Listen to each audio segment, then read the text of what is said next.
tap it once in a while. Okay. Guys, why's my camera not working? Bro. Hi, trading. I think we're just waiting for Jordan to join. Good Ah, morning. no problem. Oh, Ah, good that's morning. nice. I haven't seen Jordan in a while.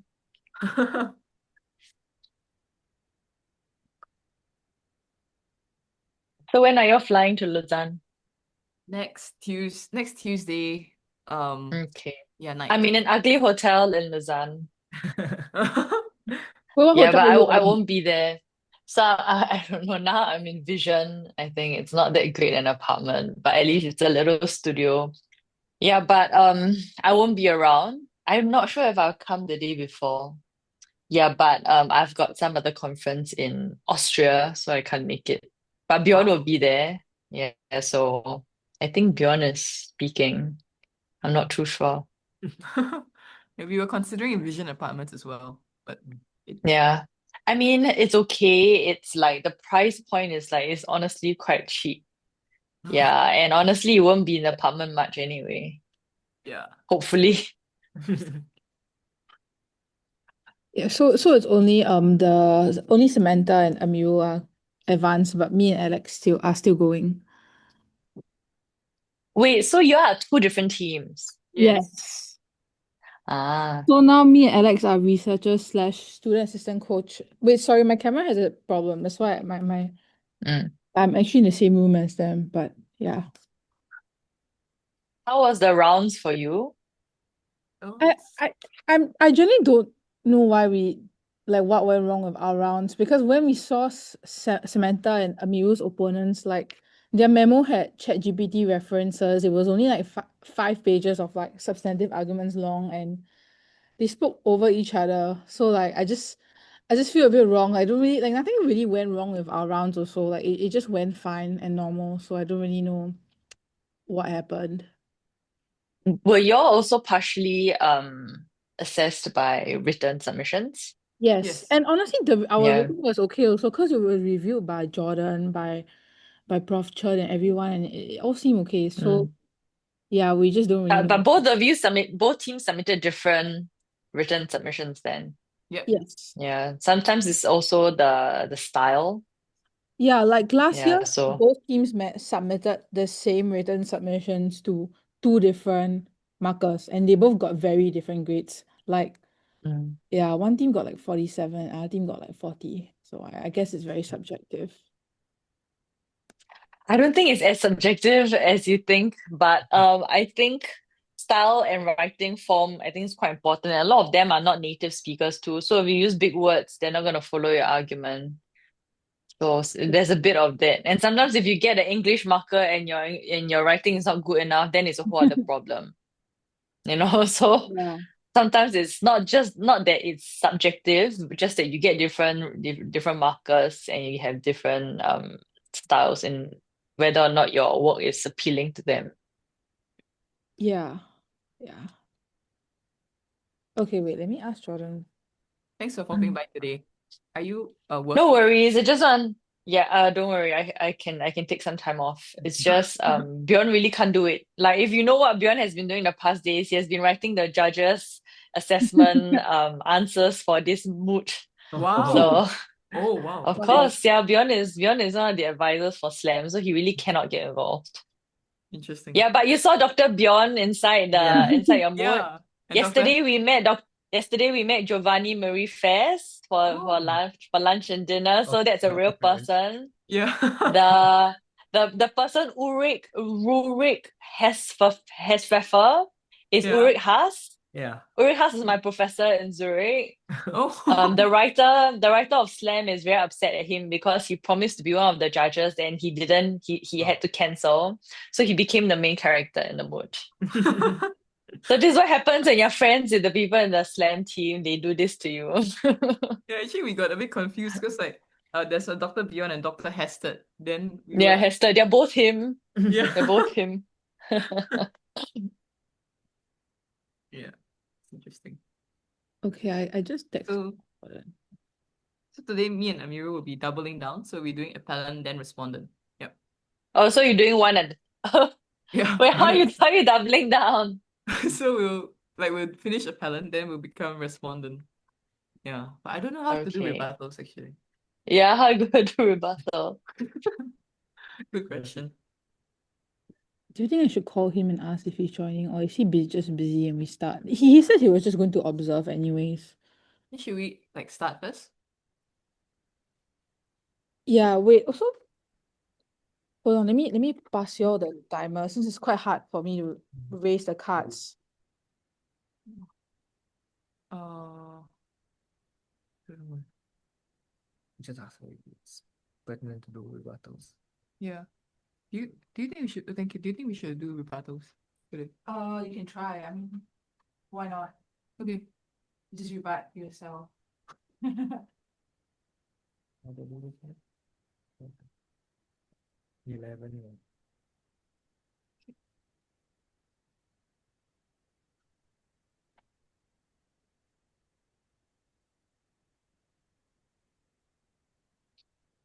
You want to wear your blue? Oh, right. Sorry. Forgot the blazer. Thank you. Thanks for reminding me, Amelia.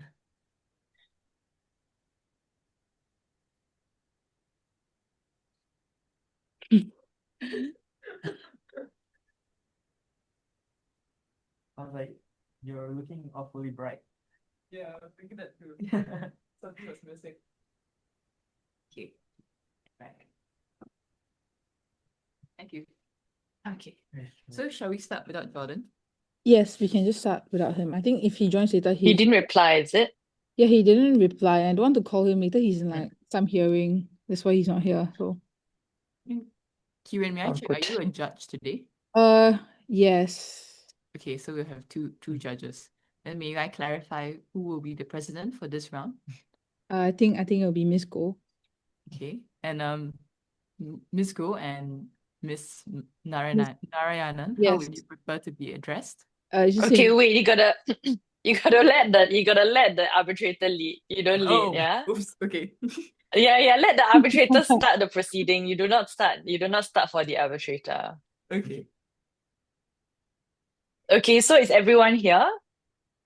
Yes. We're all set and ready to begin. Yes. We are. Okay. Okay, so good. Good afternoon, all, and actually good morning here from Lausanne.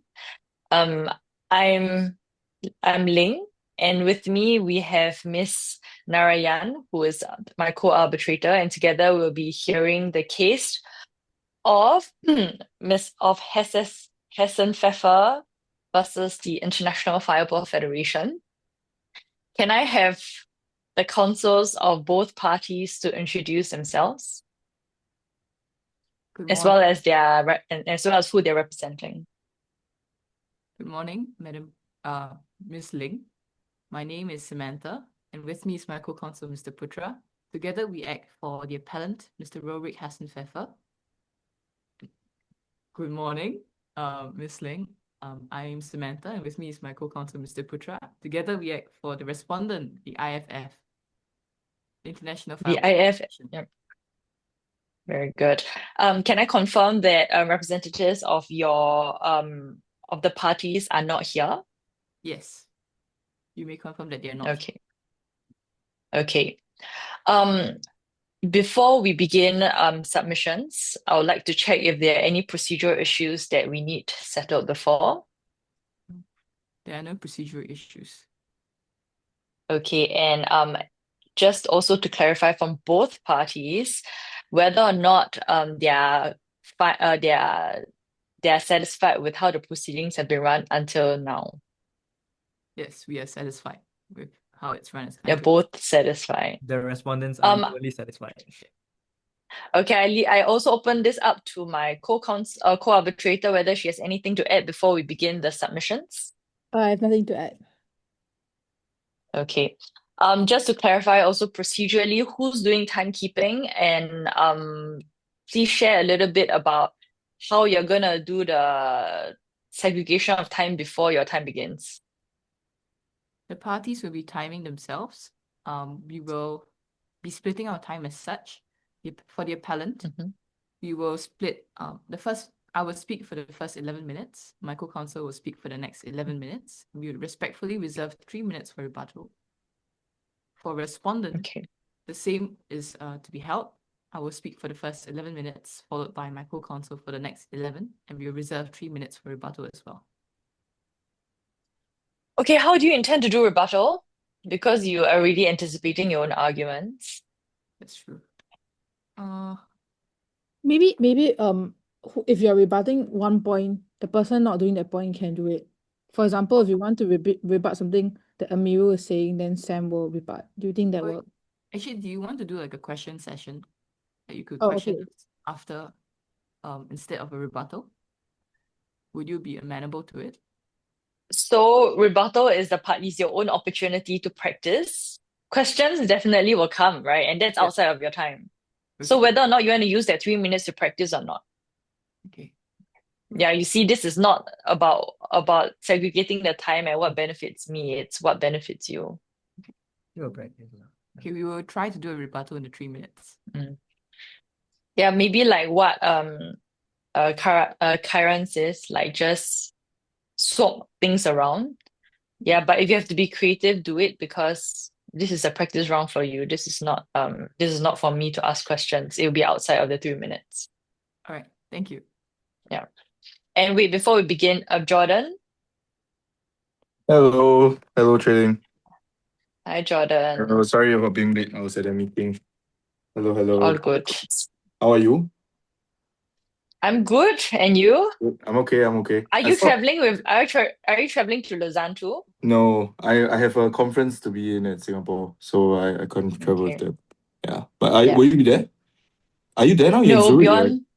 I'm in Lausanne now, but Oh. I'm going back to Zurich tomorrow. Oh, okay. Yeah, but because Bjorn works in Lausanne and our home is in Zurich, so we go in and out. Oh, I Yeah, see. so we go in and out. It's not that near, but it's 2 hours. It's not that bad.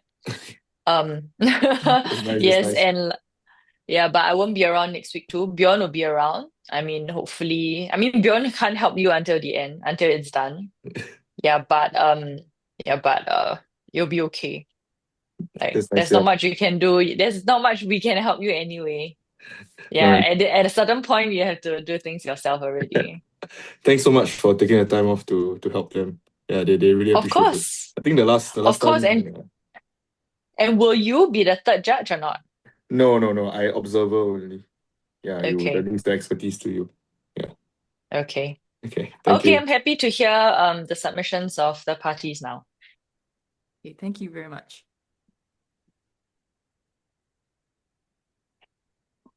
Ms. Ling, members, Ms. Narayanan, good evening or good morning.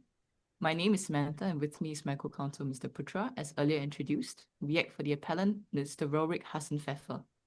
The key to the fight against doping is trust. It is trust that motivates athletes to subject themselves to doping tests, knowing full well that their career may come to an end because of it.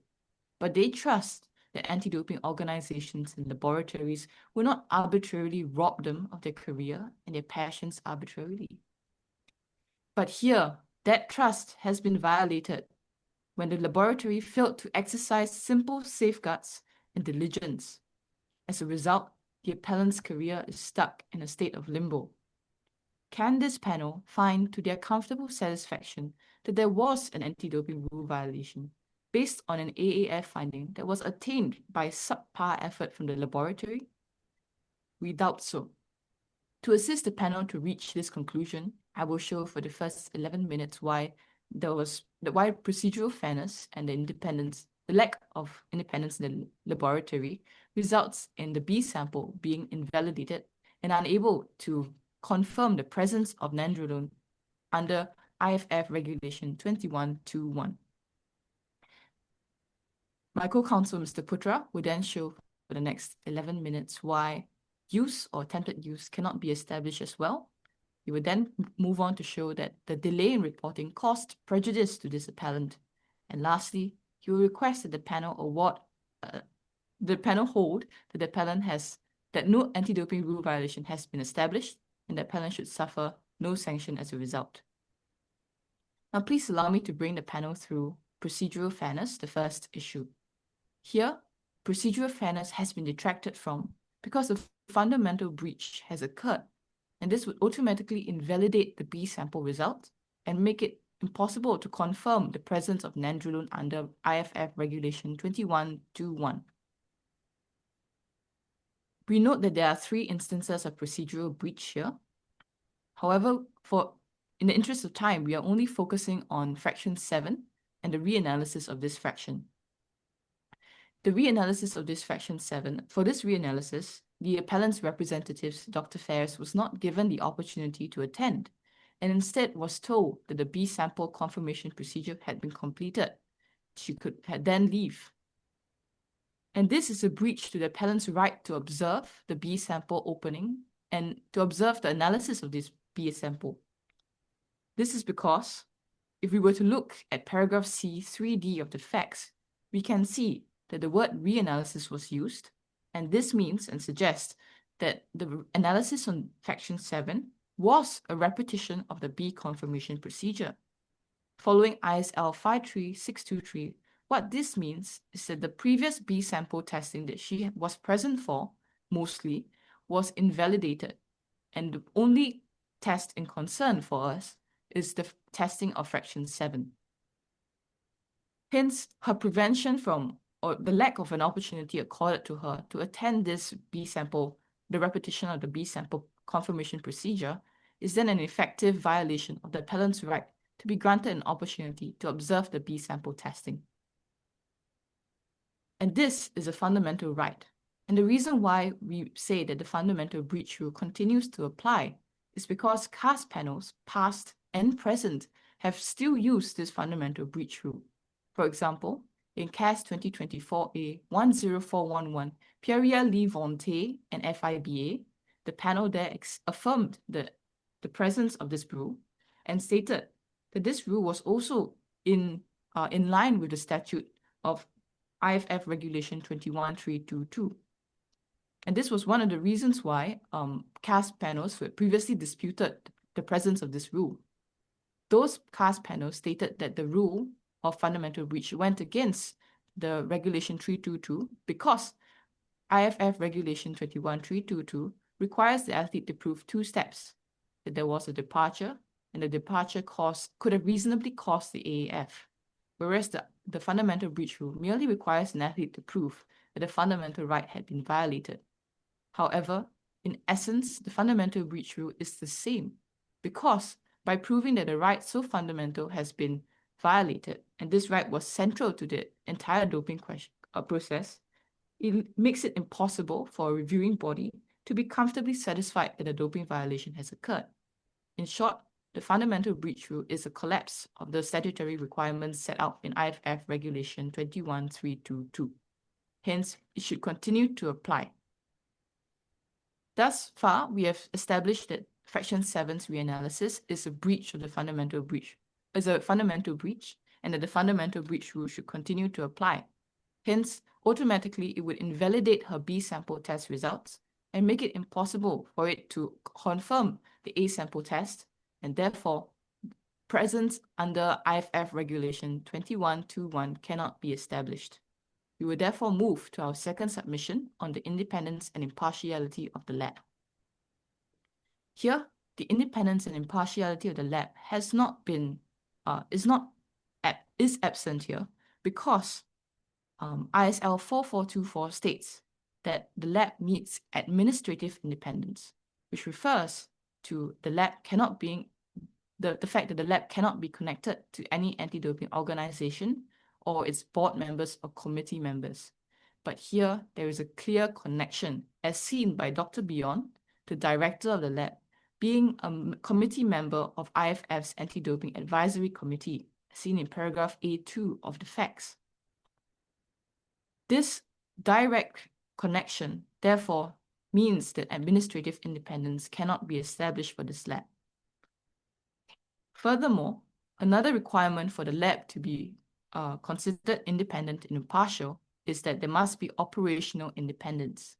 But here, considering that Dr. Beyond is the director of the lab and therefore has influence over the affairs of this lab, it is hard to state that the lab was operationally independent.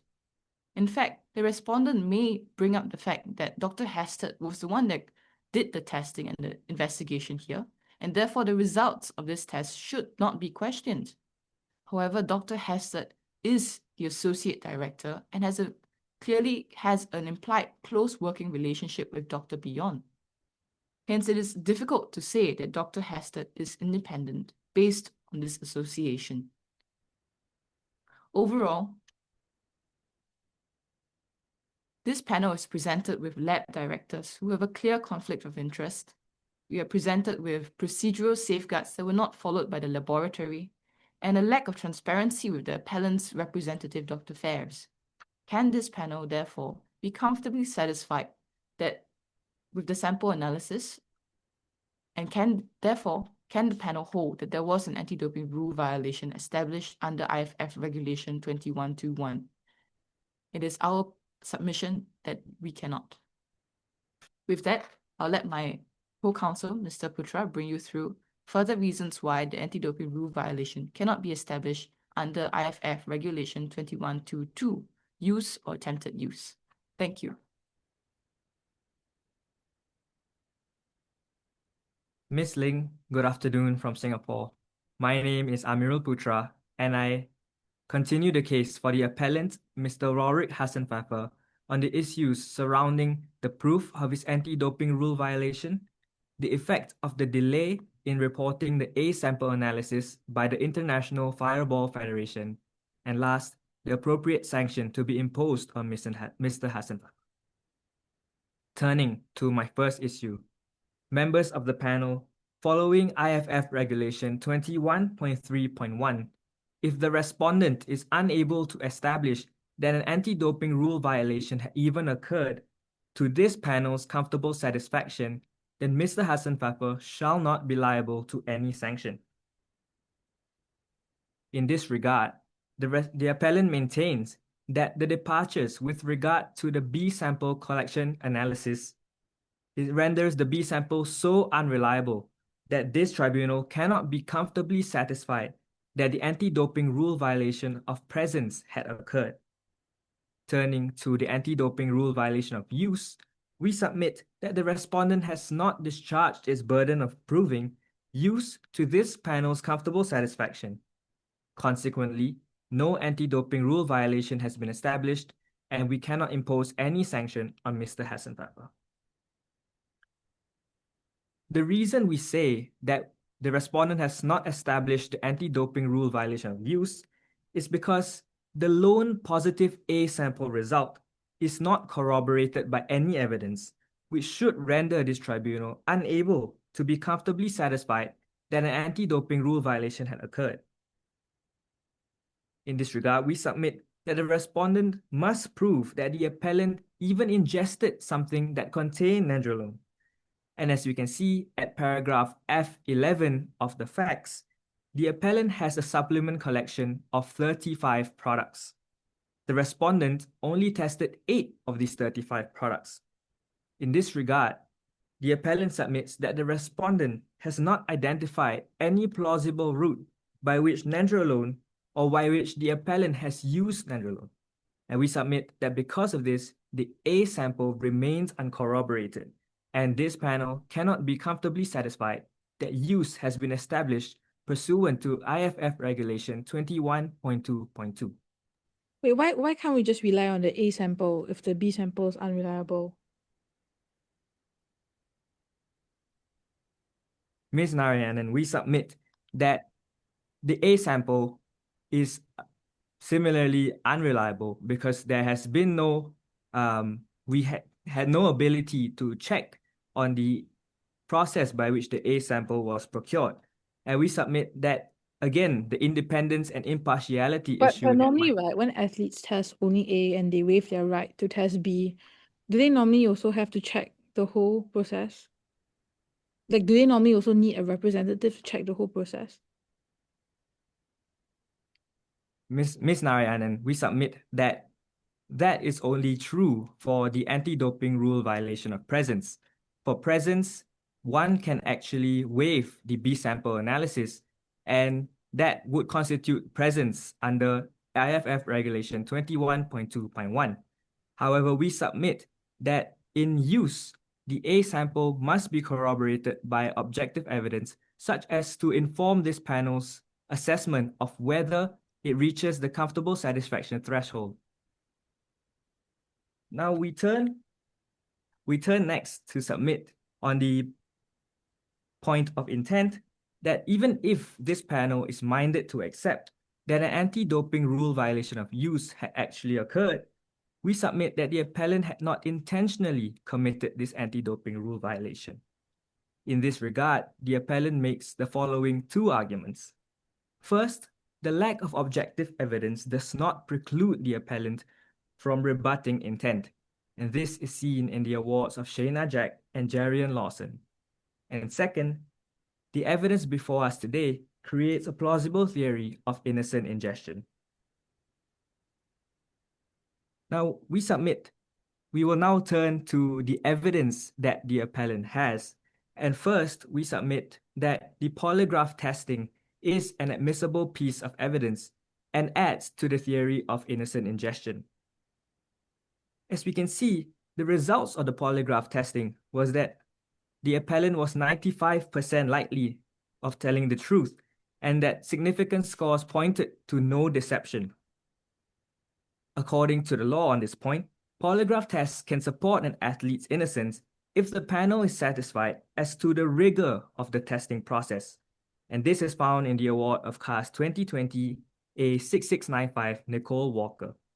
And the standard of rigor is actually informed by that very same award. Nicole Walker, in that case, was asked on 3 occasions if she had knowingly ingested cocaine, and she said no all 3 times. And the panel was satisfied that the process of polygraph testing was scientifically rigorous. Here, as seen at F20 of the facts, we submit that Mr. Hassan Fafa was similarly asked 3 times, and he was asked in different permutations each time, which reduces his opportunity or reduces the likelihood that he was lying. So we submit that this evidence is one piece of evidence that points towards innocent ingestion.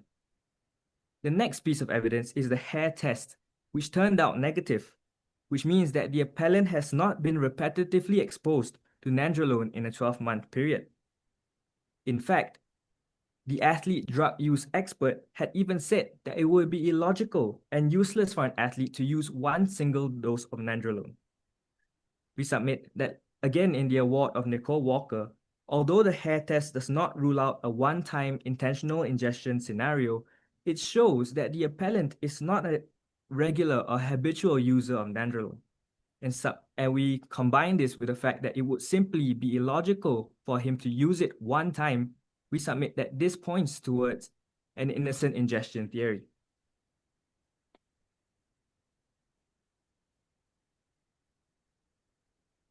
Members of the panel, I note my time, and I will now move on to talk about the issue surrounding the delay and prejudice to the appellant's defense. Okay, Now, I'm going to stop you there since you're done with this part.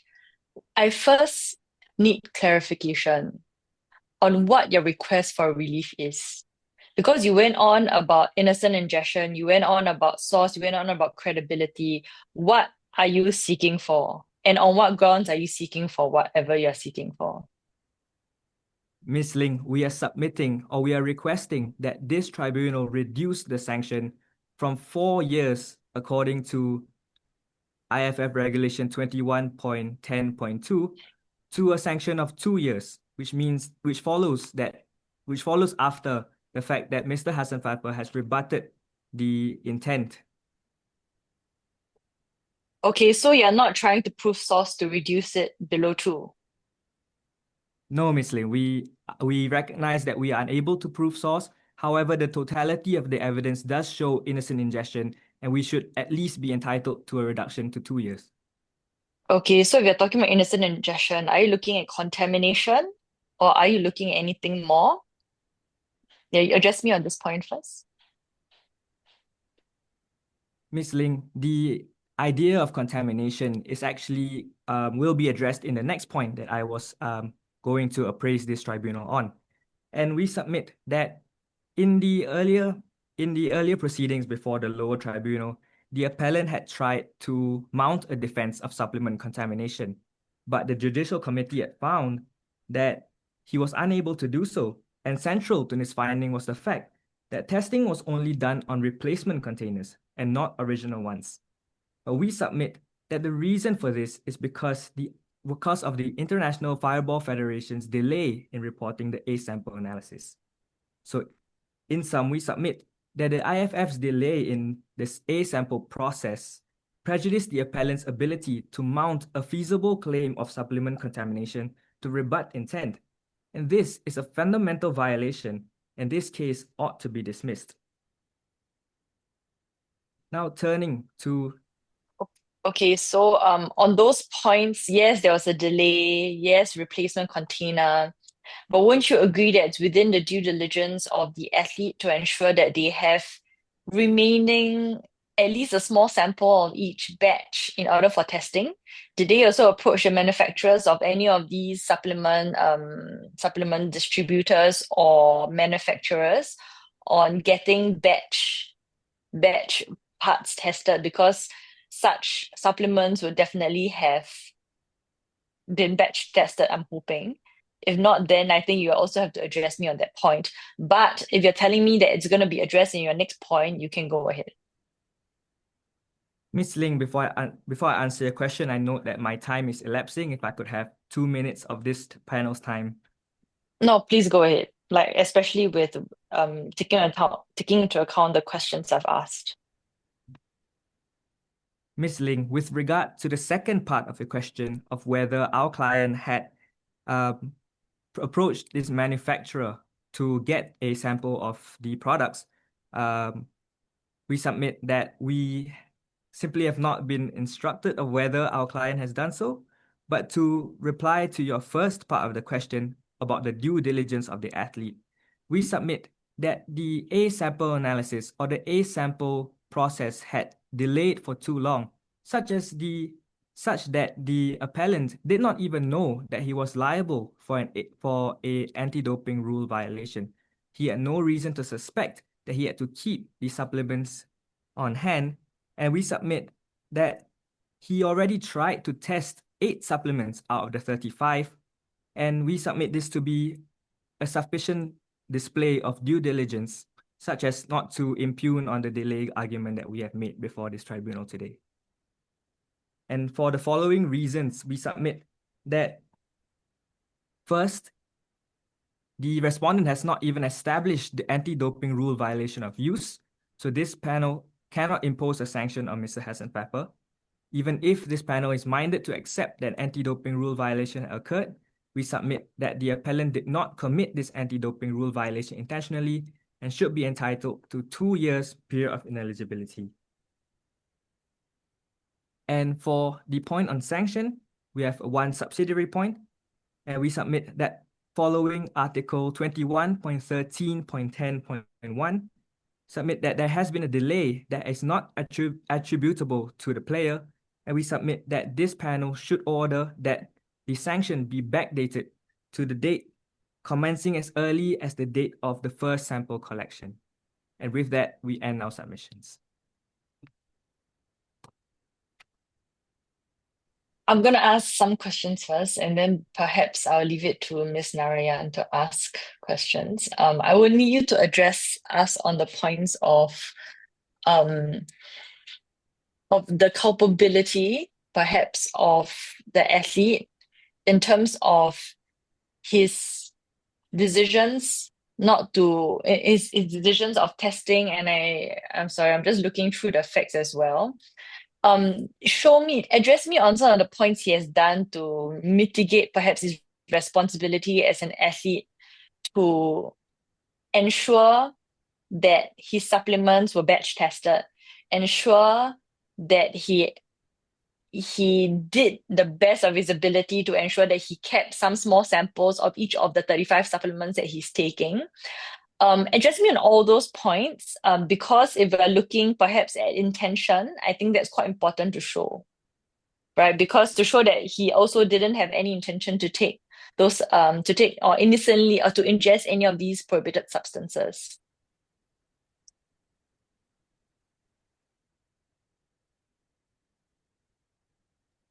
And I A also moment see of in this the man was facts that time. there's this, no problem. There's also this one point on the Saquash powder. I think this was also the point in our previous slam wood, right? But I would need you to address me on that point about how he continued taking it despite knowing that there were some investigations or it was part of another case on another anti-doping rule violation incident.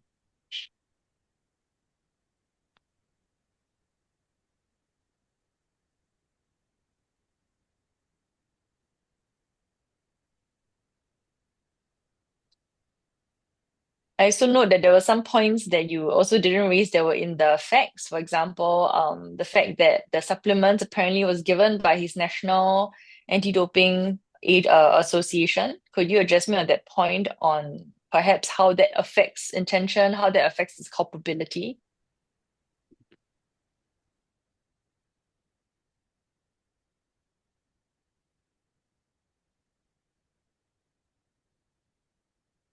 Ms. Ling, firstly, to deal with the culpability of Mr. Hassan Fafa with regards to his decisions of testing the 8 products that he had remaining in his possession, we submit that this was the most due diligence that he could have exercised, considering the fact that the A sample analysis was delayed to the point where his other supplements had run out. And we submit that the fact that he has shown this ability or demonstrated the fact that he tested 8 products shows that he had no intention to take it. He wanted to get to the root of the violation, and we submit this to be dispositive of a lack of intent. Now, on the second point, we submit that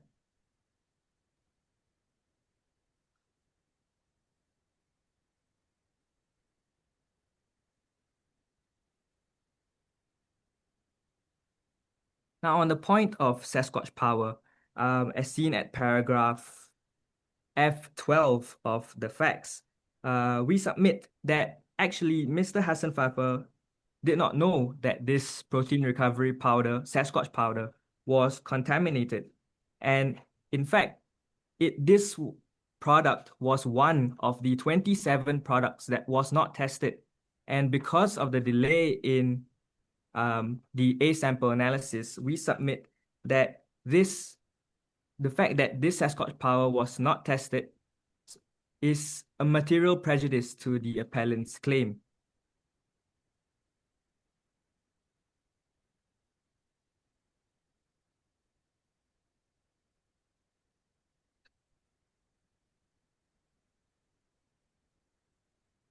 And lastly, we submit that we are not intending to downplay the problem that Mr. Hassan Fafa has not kept a written record of all his supplements pursuant to his basic due diligence as an athlete. But we submit that nevertheless, it was the delay in the A sample process analysis that was the material causative link such that he was unable to mount a proper claim of supplement contamination. And those are our points. So, okay, I mean, we can debrief this later, okay, but yeah, let's debrief this later and let's keep it as that. I have just one question for Samantha, and then I'll leave the time to Miss Narayan to ask whatever question she has. But the question I have, Samantha, on your points, just one point that I want you to address me on is the fact that laboratories have very strict security requirements. That's fine. That's found under the ISL. So, can you address me on what some of the potential exemptions, if you can find in the ISL, on not having your B sample analysis observer follow the entire process? There are some issues of security there. Do you know of already any provisions within the ISL, or whether or not you think, logistically it's feasible for the observer to just follow every single process of the B sample analysis. Ms. Ling, I note that there's a provision in ISL 53623 which states that the observer, the appellant's representative, need not be granted the opportunity to observe every step if it is not in compliance with laboratory standards and if there were safety issues involved. However, this particular instance is a reanalysis. We are looking at fraction 7. It is a chance to ensure that fraction 7 is not tampered with. And this is particularly significant considering that the laboratory documentation package also fails to inform us of the storage conditions of fraction 7. Hence, it becomes more pertinent that the appellant's representative here should be at least present to see when they aliquot the fraction 7 out of the vial. That is what we submit is the fundamental breach. Okay, no further questions. Ms. Narayan, do you have any? Yes, just one. Ms. Chong, earlier you said you were only going to focus on the fraction 7, the breach regarding with that, right? But could you summarize the appellant's position on the other 3 breaches and whether the JC's ruling on them was correct? Will do.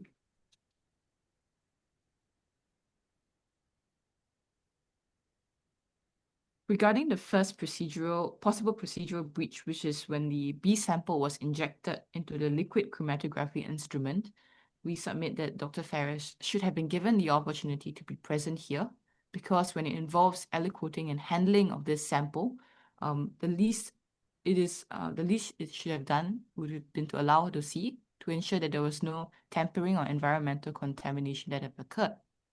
Regarding the second procedural breach, the appellant is willing to admit and concede that perhaps Dr. Ferris did not be present in this instance because the results of the IRMS and the chromatographic data would be present and available for the appellant to see in the laboratory documentation package. That would be our position regarding these 2. So does it procedural matter breaches. that these 3 actually become nullified, like these 3 breaches become nullified, given that there was retesting afterwards? Yes, it does come into the nullification does ensure that these 3 breaches are no longer as significant as the breach of fraction 7's reanalysis. That is why we chose to focus on the fraction 7 reanalysis instead. When you say no longer significant, do you mean that we should just look past all 3 because the results don't matter? But isn't like the deeper principle here that no matter what, like if it's fundamental enough, then it's a breach? The fundamental breach rule, to clarify, is where it is true there is a breach of a right that is very fundamental, but it's also because this breach of a right so fundamental is unremediable and it causes the entire doping control test to be questioned. That is what makes the fundamental breach rule automatically invalidate the samples.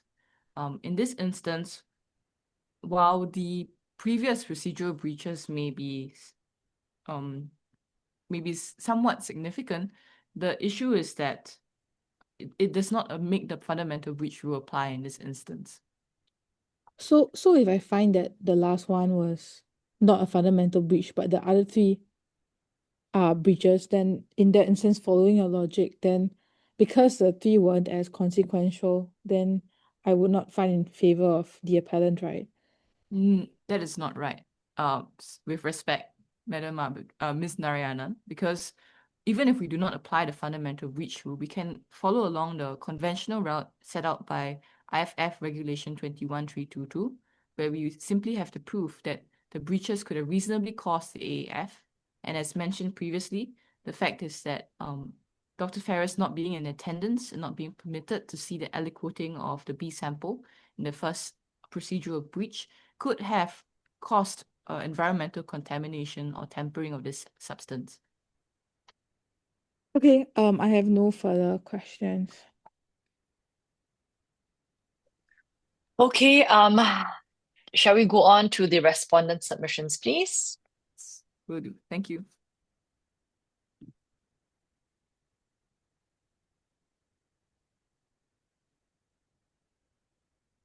Ms. Ling, Ms. Narayanan, good evening or good morning.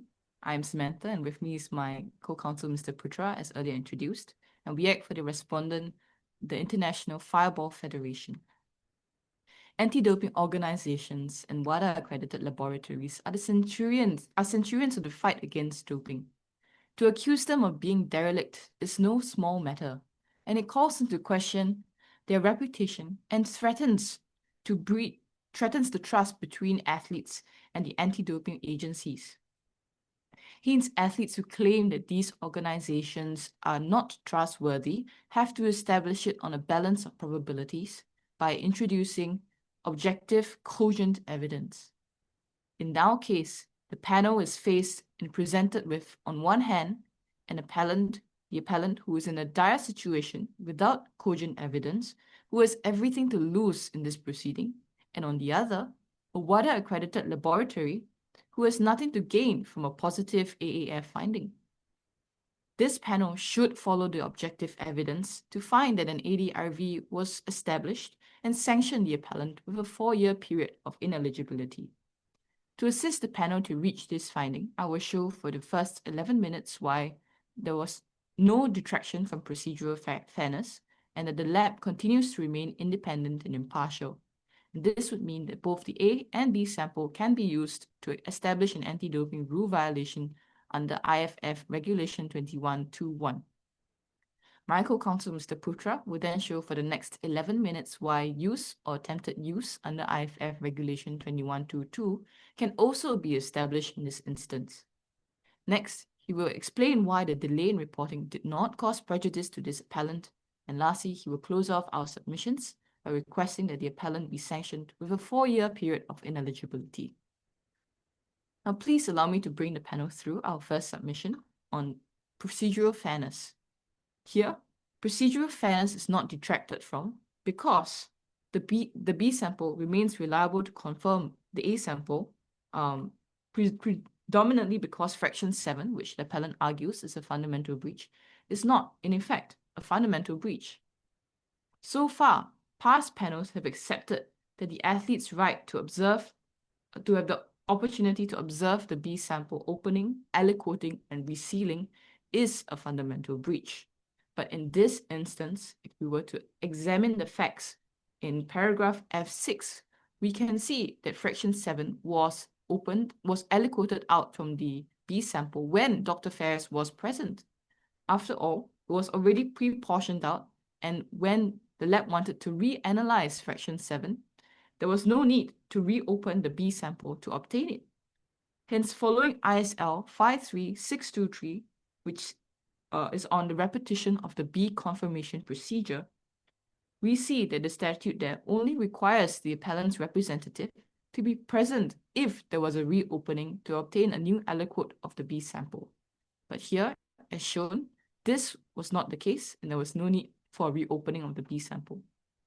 Hence, it can be argued that there was, in fact, no breach when it comes to fraction 7's reanalysis. However, if the panel were to find that there was a breach, the appellant also faces difficulties in establishing that this breach could have reasonably caused the AAF finding. The reason we say this is because the panel in CAS 2014A 3487, Veronica Campbell Brown, and JAAA and IAAF states that the appellant cannot make speculative arguments on environmental contamination and sample tampering. And in fact, in that case, panel accepted the athlete's argument that the departure could have reasonably caused the AAF because the athlete there adduced expert, credible evidence explaining how the sample could have been contaminated in the doping control area. But distinguishably, in our case, the appellant has not established any expert evidence nor any objective evidence, but merely speculates that environmental contamination or tampering could have occurred. Therefore, the appellant is unable to prove that fraction 7 is a fundamental breach and is also unable to prove that this breach could have reasonably caused the AAF.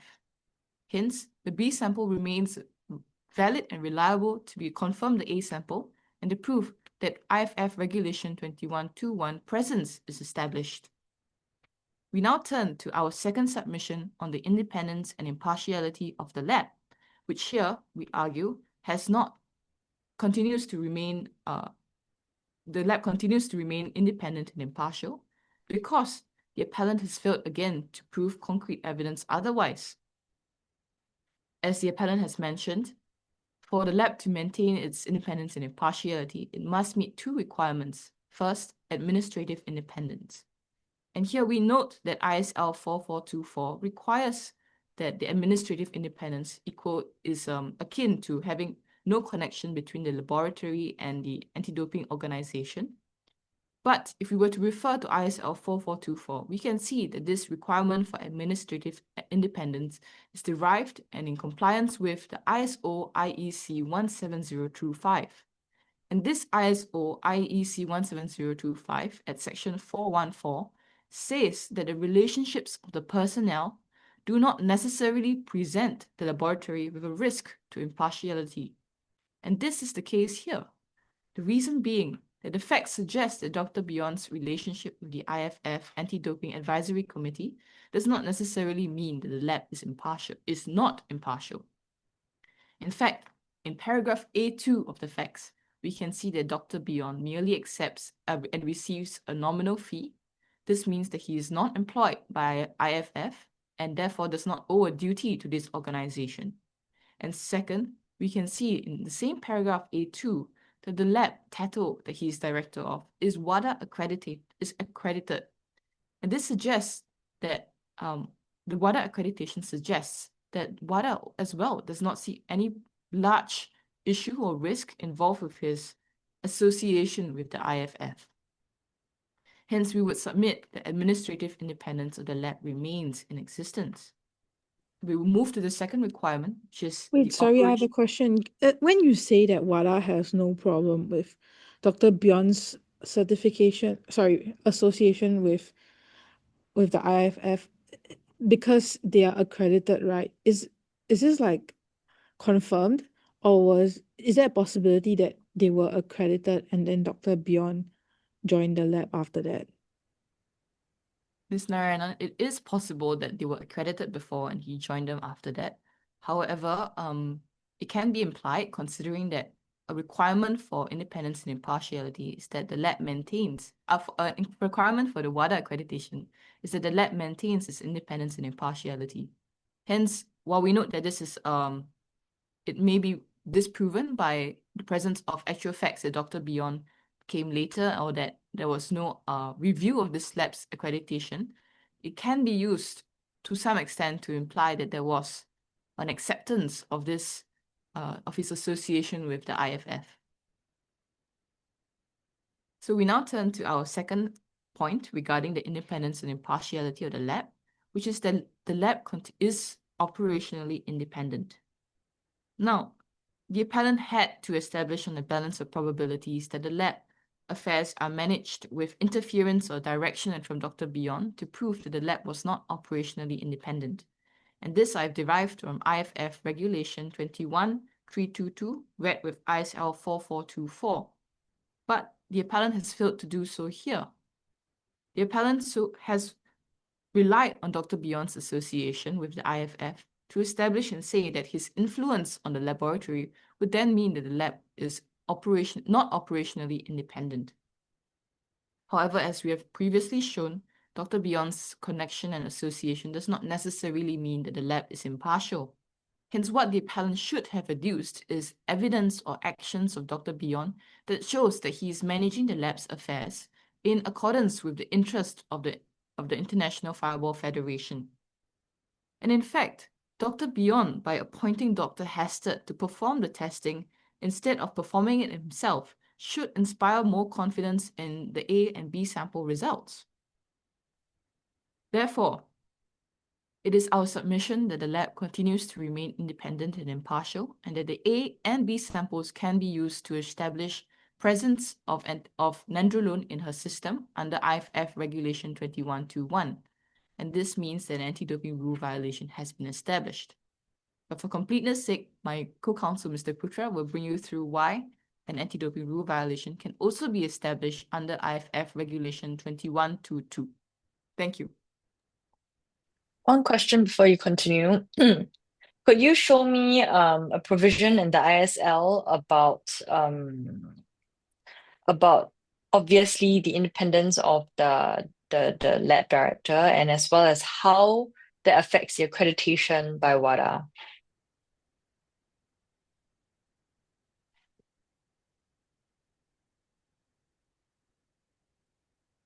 From our research so far, the provision in ISL about the independence of the laboratory is, and how it affects the WADA accreditation is ISL 4424, and if I'm not wrong, ISL 442. However, there is no exact provision that I know of that talks about the independence of the lab director specifically. So 4424 says the laboratory shall be administratively and operationally independent from any organization. So what are you extrapolating from that for your position? We are extrapolating, well, based on ISL 4424 is a subcategory of ISL 442, which says that to maintain a WADA accreditation, the lab needs to meet certain requirements, and independence and impartiality is one of them. And if we were to follow the IFF regulation 21322, which talks about how if there is a violation of any ISL standard, then that could constitute a ground for making the results unreliable. But here, considering that we have established that independence and impartiality of the lab is maintained, this would mean that the ISL standard for the laboratories WADA accreditation is continuously maintained, and hence the appellant cannot rely on this possible fundamental breach to argue that it should discredit the A and B sample testing results. Okay, I'm happy with that. Ms. Narayanan, do you have any other questions before they go on? No further questions for Ms. Chong. Thank you. Okay, let's go on. Ms. Ling, Ms. Narayanan, good morning. As earlier introduced, my name is Amirul Putra, and I represent the International Fireball Federation. Over the course of my submissions, I will first establish an anti-doping rule violation that occurred pursuant to our burden of proof. Second, that the appellant has committed this anti-doping rule violation intentionally. Third, that the appellant did not suffer any prejudice from the delay in reporting the A sample analysis, and as a result, his sanction should remain at a period of 4 years. Turning to the first issue of the proof of anti-doping rule violation. Preliminarily, we note that we maintain the position that the departures with regard to the B sample could not have reasonably caused the AAF. Therefore, it remains reliable enough for this panel to use to find comfortable satisfaction of the establishment of the anti-doping rule violation of presence. Now, turning to use, we submit that even without the B sample analysis, the respondent can establish the anti-doping rule violation of use. And central to this submission is the appellant's positive A sample. Members of the panel, comment 9 to IFF Regulation 21.2.2 clarifies that to rely on the A sample, the respondent must first prove that the A sample is reliable, and we must explain the lack of confirmation by the B sample. And this is supported by the CAS Award of 2018 A6069, Andre Cardozo and UCI. On the first point, it is clear that the appellant has not alleged any departure or advanced any argument as to the reliability of the A sample. And according to CAS 2021 A21 ADD 37, International Weightlifting Federation and Ekaterina Katina, the uncontested detection of a prohibited substance in the A sample establishes use of a prohibited substance. Second, the B sample returned a positive result, but is currently under scrutiny before this tribunal for procedural departures, not for the result itself. According to what my co-counsel has elaborated earlier, plus the Judicial Committee's finding at paragraph 5 of the facts, They said that there is no evidence that anything occurred which could possibly have altered the B sample result. Therefore, we submit that the A and B sample can be used for this panel to be comfortably satisfied that the anti-doping rule violation of use had actually occurred. Now, turning to the second issue, the respondent submits that pursuant to IFF Regulation 21.10.2.1.1, the appellant has not discharged its burden of proving a lack of intent. In this regard, we submit that the separate and cumulative weight of the evidence that the appellant has adduced does not meet the standard of a balance of probabilities. And we will deal with the evidence in turn. First, the appellant has made much of the fact of polygraph testing. And while we agree with the appellant's iteration on the law surrounding polygraph tests, we submit that nevertheless, this current polygraph testing before this tribunal today is not one that was sufficiently rigorous and methodological. And we submit that the polygraph testing lacked methodological rigor. This is because the structure and timing of the questions in the test allowed the appellant to anticipate and regulate responses. As we can see at paragraph F20 of the facts, the three questions regarding to whether the appellant had intentionally used nandrolone, they were asked back to back. And the effect of this is that the appellant was able to regulate his emotions such that the polygraph test cannot detect a lie. And we submit that if they were interspersed, the appellant's responses would be more indicative of whether he lied or not. And we submit that this means that the polygraph testing was not of sufficient rigor to be admissible or even relevant before this tribunal today. Now, turning to the hair test, which the appellant has also brought up, we would just like to point out one crucial point, which is that both the hair test analysis in and of itself and the drug use expert adduced to explain the result could not rule out microdosing or a one-time intentional ingestion scenario. And we submit that because the expert cannot exclude this possibility, a scenario of deliberate ingestion remains open for this tribunal to find. Therefore, we submit that this also does not help the appellant in its pursuit of reaching a balance of probabilities. And last, while the appellant has not addressed this, we submit that they have tried to rely on their own coach's testimony. And in this regard, we make two arguments. First, that the testimony from the coaches and support personnel with the appellant's team is of limited probative value because it is inherently not independent.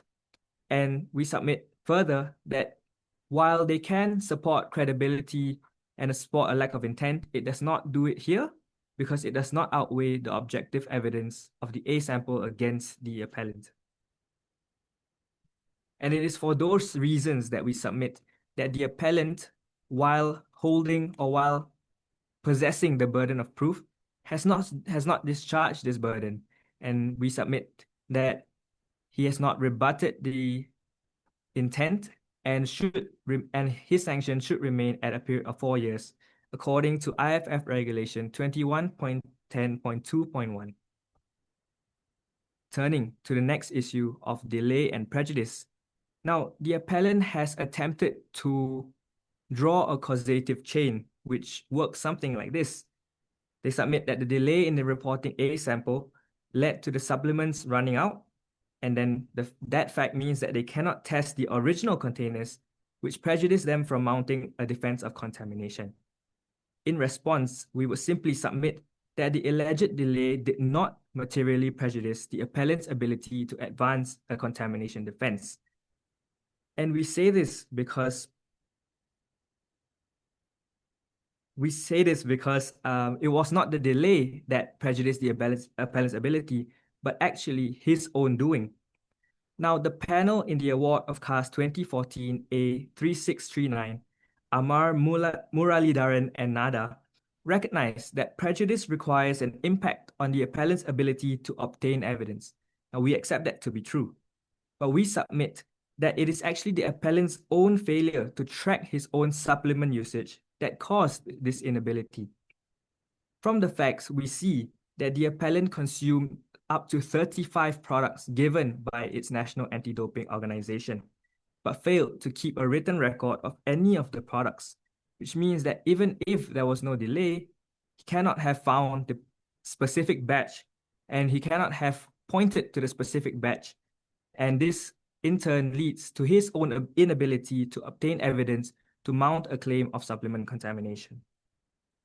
So in sum, we submit that simply it was not the delay that caused him the prejudice against his own defense. It is actually his own inaction that rendered him unable to mount a feasible defense at first instance. Therefore, for these reasons, we submit that first, the respondent has not even the apologies, that the respondent has established the anti-doping rule violation of presence because the B sample remains reliable despite the arguments on procedural unfairness, and that even for the anti-doping rule violation of use, we submit that use has been established within the meaning of Regulation 21.2.2. And for these reasons, and for the aforementioned reasons, we submit also that the appellant has intentionally committed the anti-doping rule violation and that the delay had no prejudice to the appellant's ability to construct a defense. And therefore, his sanction should remain at 4 years. And this is the request that we make to this panel to hold. And that will be the end of my submissions.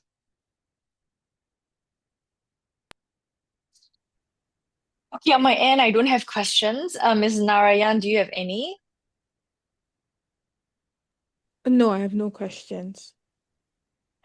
Okay, I'm inclined to move directly towards rebuttal, but shall we just break for like 3 minutes because I really need to use the washroom? Yes, please. Oh, yes, of course. Okay, so take your time, gather your thoughts. 3 minutes should be more than enough. Okay, and we'll see you back here in like 3 minutes. Everybody.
Yeah, party's ready for rebuttal. Apologies, Ms. Ling, just another moment of this tribunal's time.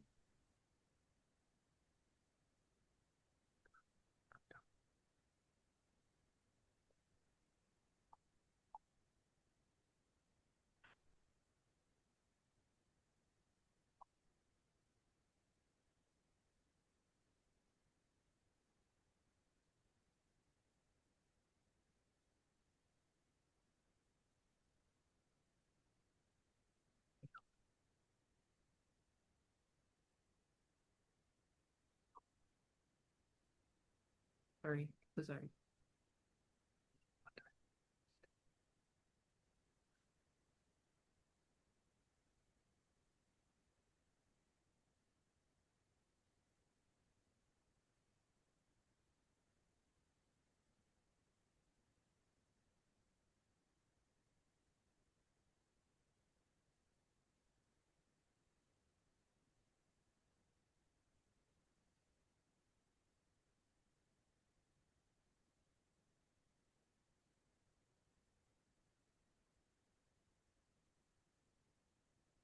Ms. Ling, Ms. Narayanan, the appellant for rebuttal.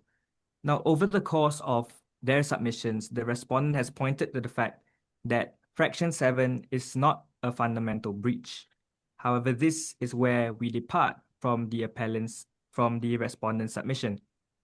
We submit that the fact that the appellant's representative could not be present, no matter if that absence materially affected in terms of tampering, we submit that it is nevertheless still a fundamental breach. The fact that the stage of the process in which she was denied was the fact, or like the stage of the process in which she was denied entry from does not change the nature of the fact that she was not able to be present. And this is a fundamental breach according to the award of CAS 2015A 3977, WADA and BAF and Vadim Deviatovsky. And there we submit that it is a fundamental breach, and that is the appellant's point in rebuttal.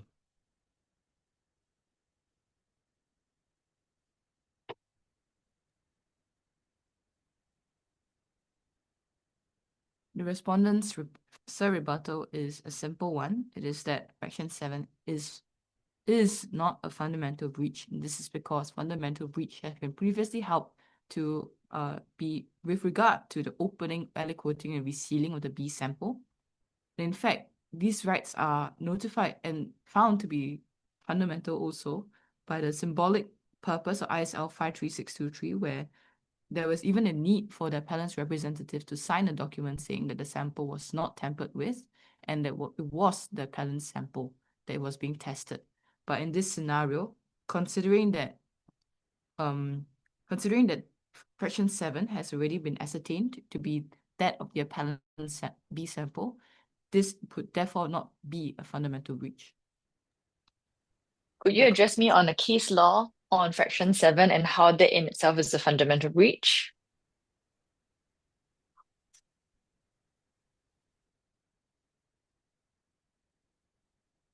May I clarify, Ms. Ling, may you repeat your question again? Yes, just now you mentioned, now the topic is Fraction 7, right? Whether or not that in itself is a fundamental breach. My question is, do you have case law to show that of examples of just similar or equivalent breaches that form a fundamental breach in itself to overturn the assumption?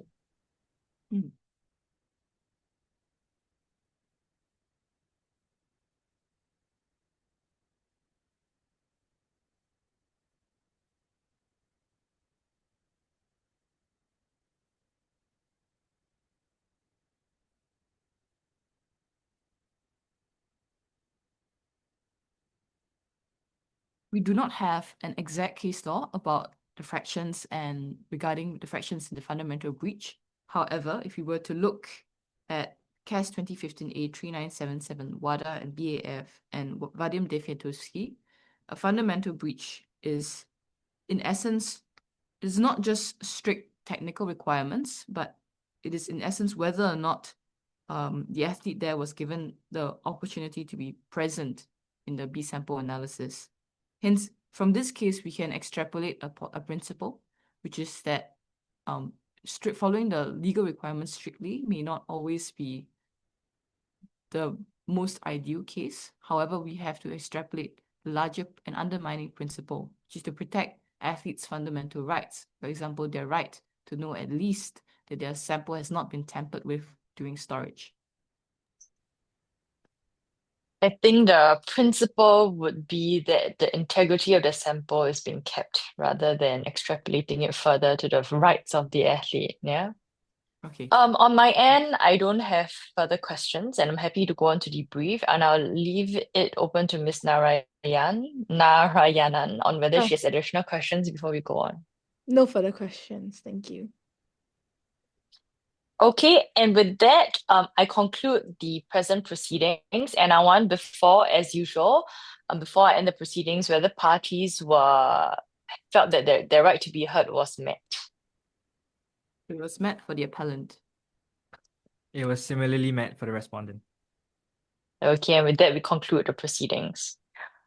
Okay, first, so let me first ask, how many, this practice round is which level, which number already? How many times have you practiced second this? one. Our second So the first one is with Jordan? No, it No. was with another, with a friend, like a Yeah, batchmate friend. of ours. and this is our first time doing the respondent Yeah. submission, unfortunately. Okay, and my question also is, you haven't submitted your written submissions yet, right? No, we have not. Okay.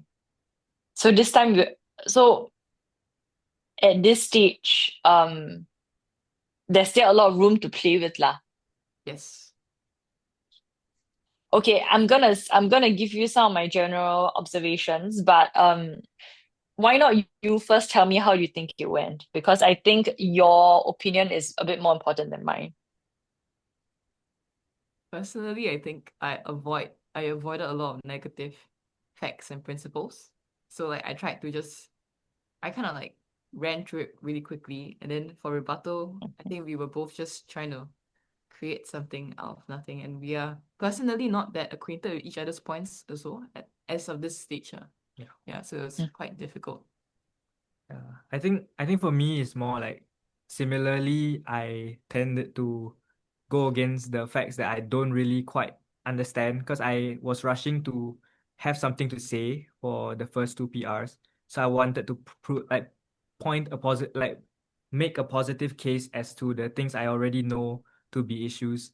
So there was some absent points which I apologize for, but it's just the fact that we've only had two PRs. We were hoping that today was the time where we had like substantive comments on the arguments such that we can make new ones.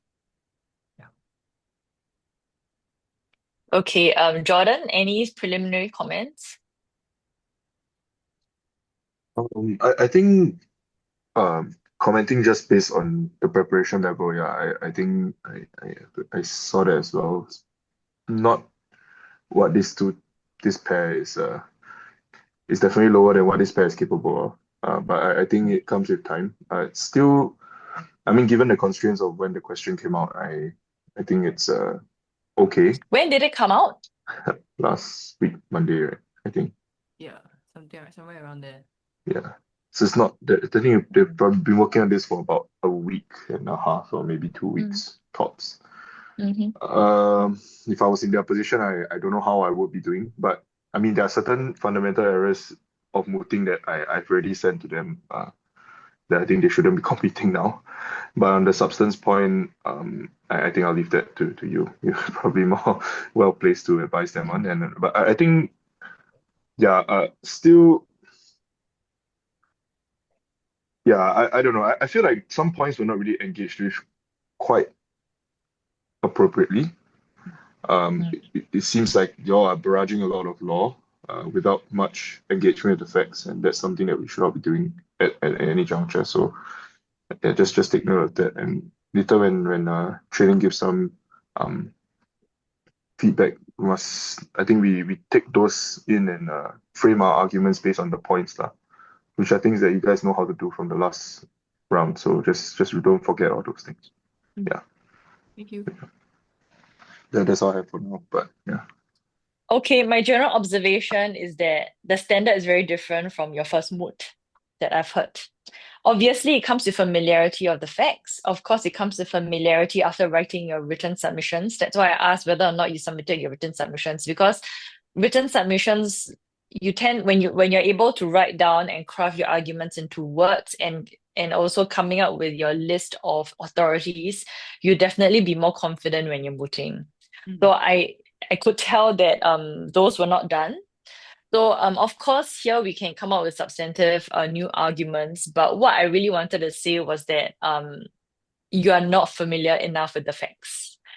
Yeah, so that in itself is quite telling for me, because you are not engaging with a lot of matters in the facts. I know now you're telling me it's intentionally, but when I ask, you're not able to respond properly.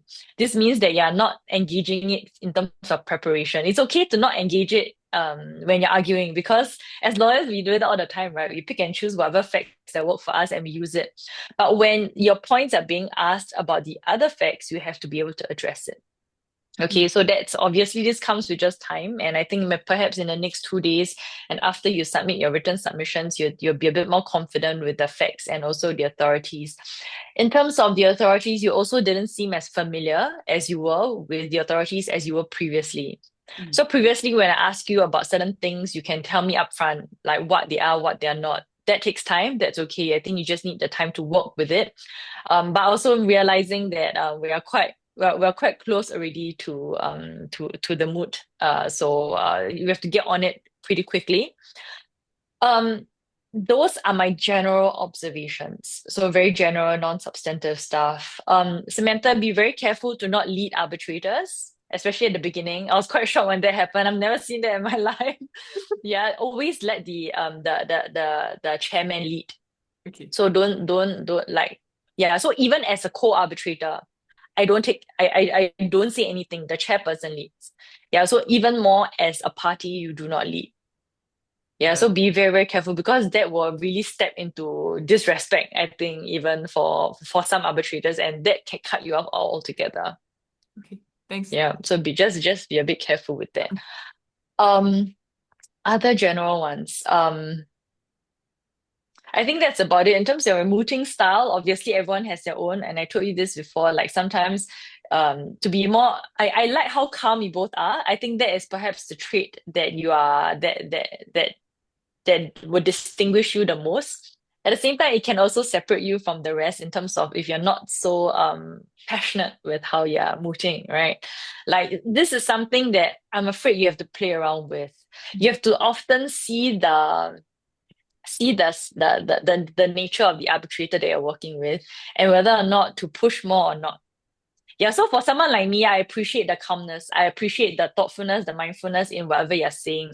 But perhaps for an arbitrator like Kyron, you will need to then push a bit more. Because someone who's always asking questions, I don't understand. Be passionate with how you're arguing, because that caters to someone like her more.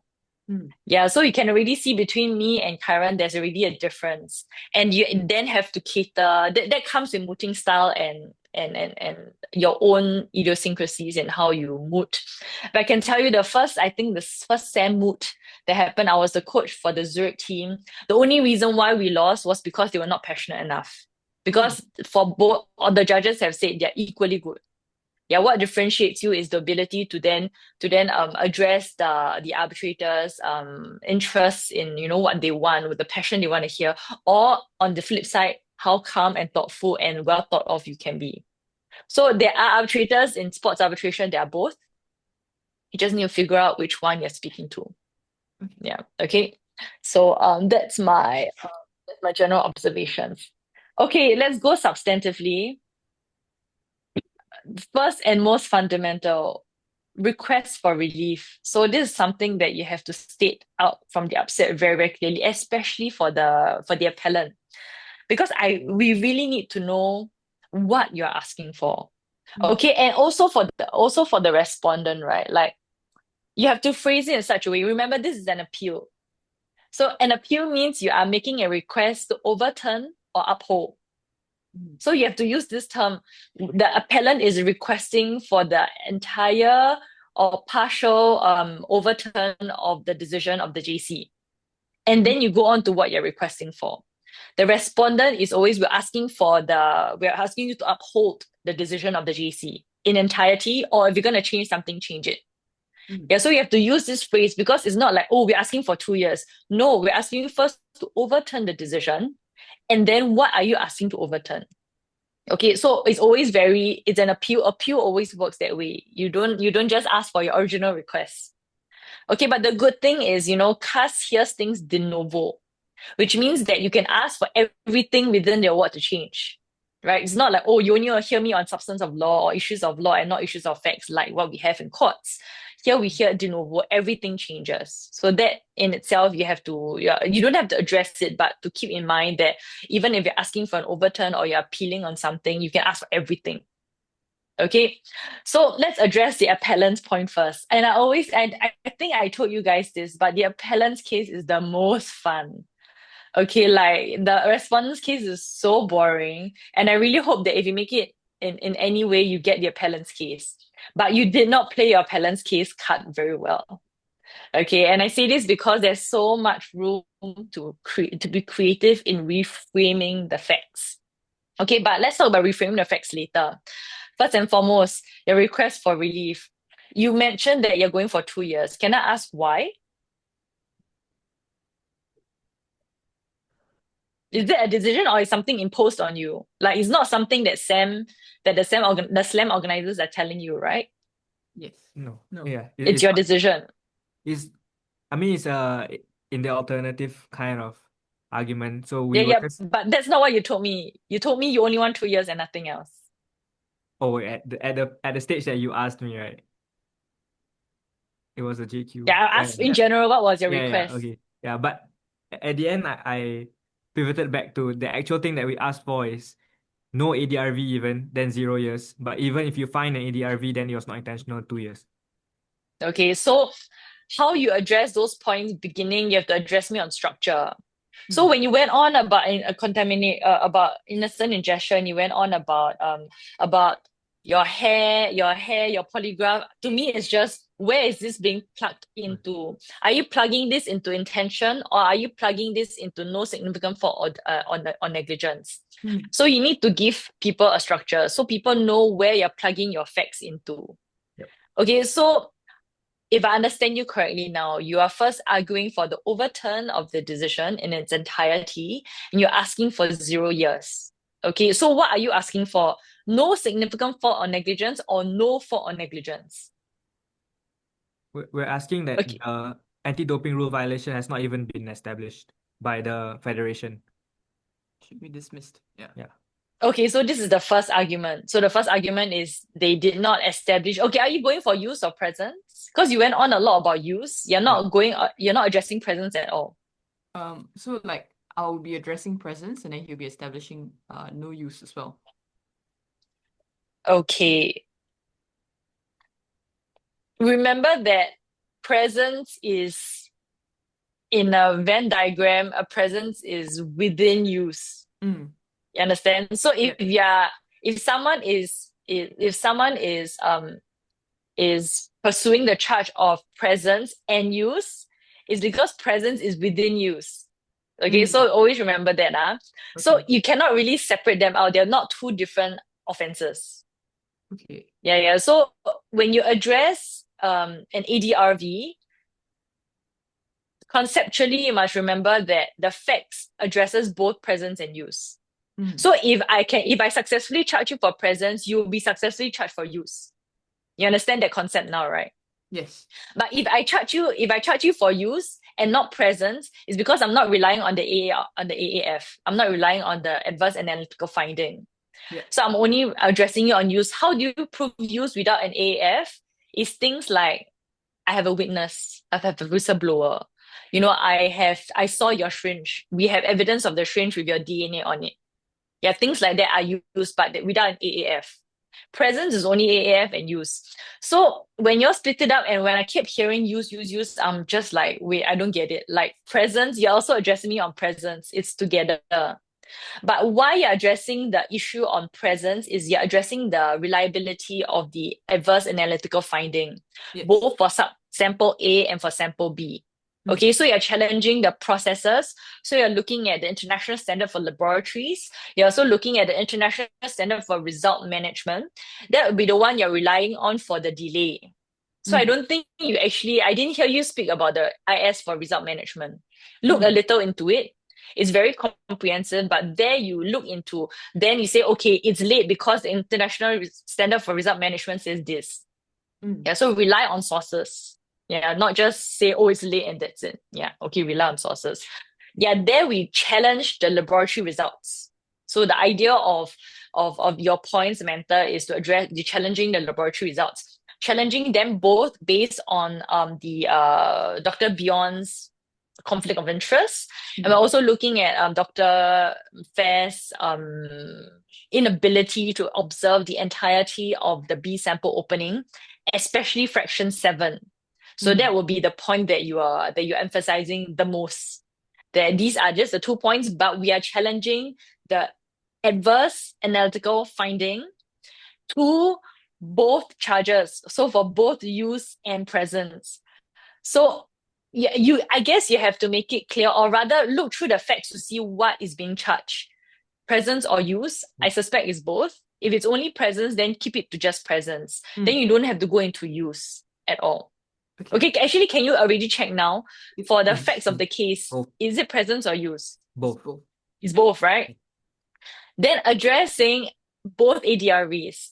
So by challenging the laboratory results, you are challenging the charge and evidence of both presence and use, not just presence.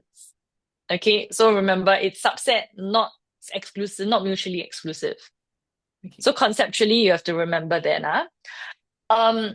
Next thing is, okay, so that was you were trying to separate out, and then the second part that that you guys were addressing would be the non-significant fault, or rather the innocent ingestion. So innocent ingestion, there are many ways to phrase it, but it's very important that you use the vocabulary that everyone is familiar with. If not, then you just show you're an amateur. Okay, the vocabulary that people use is contamination. Innocent ingestion comes with contamination of meat, supplements, medication, or by environmental factors. So these are the four that everyone knows of. Okay, meat. So okay, supplement, medication being prescription, and then we have meat and environmental conditions. Environmental conditions, I can tell you very clearly, is kissing or drugs, kissing or sex. So these are direct environmental stuff. There's very recently, I don't know whether you know Yannick Sinner. He had his physio put some substance on his own cut, and then he massaged Yannick Sinner. Yes, that's also considered environmental. So any contact is considered environmental. Very wide. Next is meat contamination. So remember, when we're talking about meat, we're talking about a very specific type of meat, perhaps from Argentina or like some parts in the world where meat, especially beef, are injected with certain hormones that kind of transport. There have been a few cases that you can look through to understand meat contamination. And then we have supplements and medication.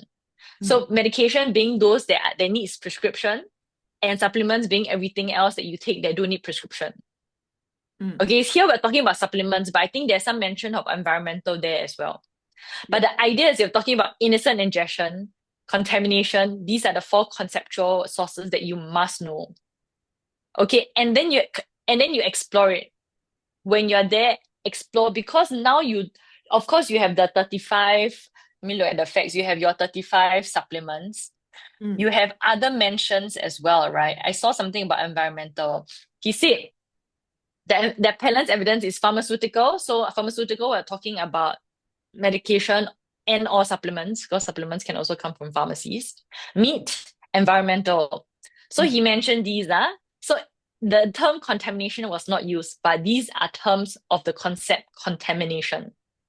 Contamination, it is one case, it is one specific provision within the WADA code. You have to go look for it. It's under, I'm so sorry, somewhere in Article 10. Yeah, and address it. Yeah, so address contamination. Address the fact that contamination is so prevalent. some specific research for you to do, and I think I gave you the same advice for your previous round. There's a new WADA code addressing contamination very, very clearly. The fact is that the rule on contamination is very, very muddled now. And there's a very clear fact that the WADA 2027 code addresses contamination in a clearer manner. So do some research on those, because the position of the appellant in many cases, especially athletes, they're always like, it's so difficult for us to prove source because there are so many modes of contamination. We can explore everything, and within my resources, I have found 8, and I have sent 8 for batch testing. That's all that's all I'm capable of to show. You know, the athlete's position is always, there are so many sources of contamination. You want me to basically spend my entire fortune finding all different sources. And that was essentially the locus classicus of Shania Jack. Shania's Jack, the Australian case. There is a ordinary, I think there is an Australian Oceania decision as well as one before the CAS Appeals Division. That is the locus classicus case on her getting 2 years without proving source, because source is impossible to prove for her. And she argued saying you cannot restrict athletes. Athletes have that much resources. They don't have all this ability to prove source. And both arbitral tribunals determined that she was credible enough. Therefore, we waived the need for source to reduce her years from 4 to 2. That is your biggest argument, that source is difficult to prove. Yeah, I did not hear anything about that at all. I actually did ask about your source. But what's important is conceptually, you understand the structure to things. And you must understand. So wait, let's look at the WADA code. I want to show you a specific Article 10.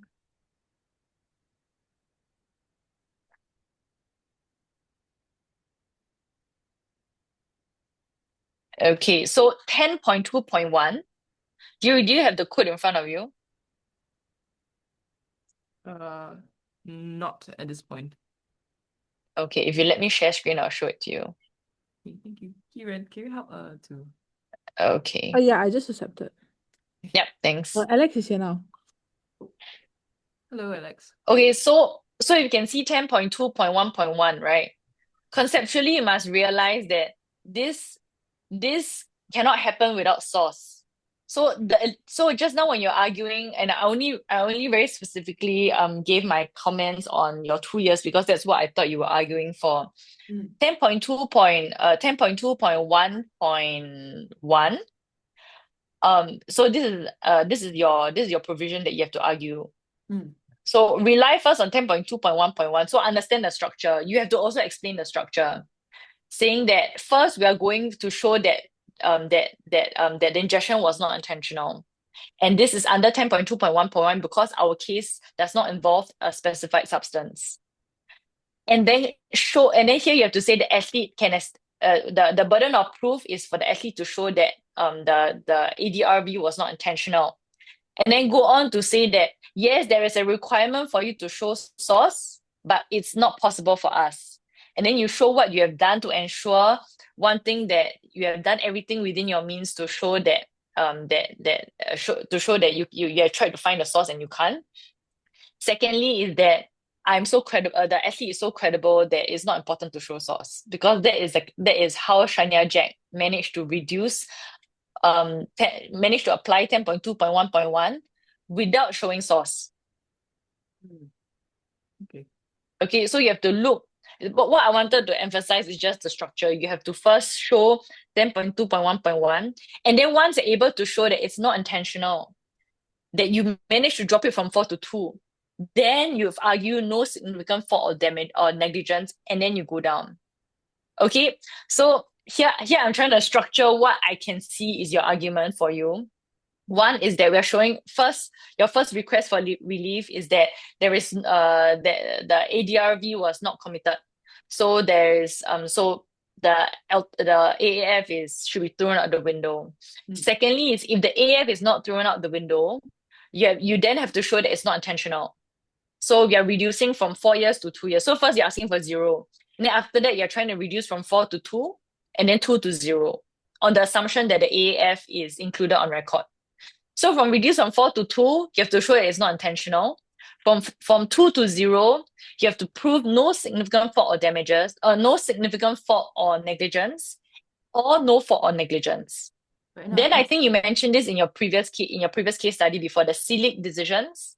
You know, the Selig decision, that's when you reduce it lower and lower, depending on which threshold and yardstick you manage to meet. can I Is that clarify? clear?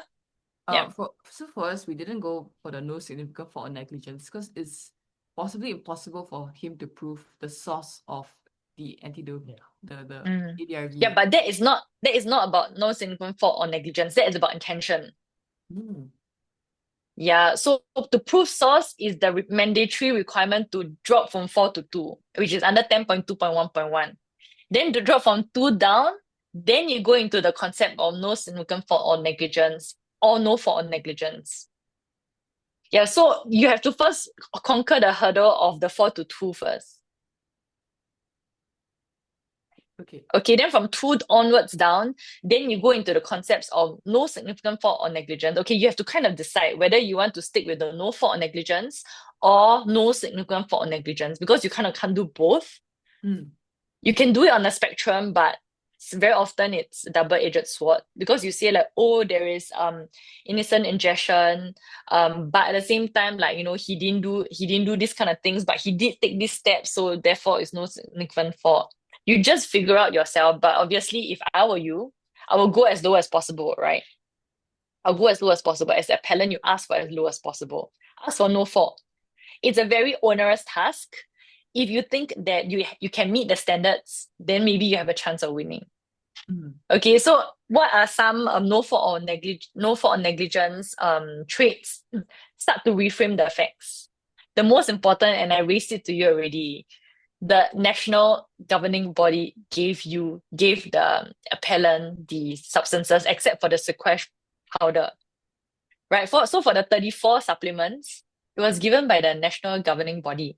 What does that mean? That means that you relied on the most trustworthy body you can find nationally, and you assume that they were all batch tested.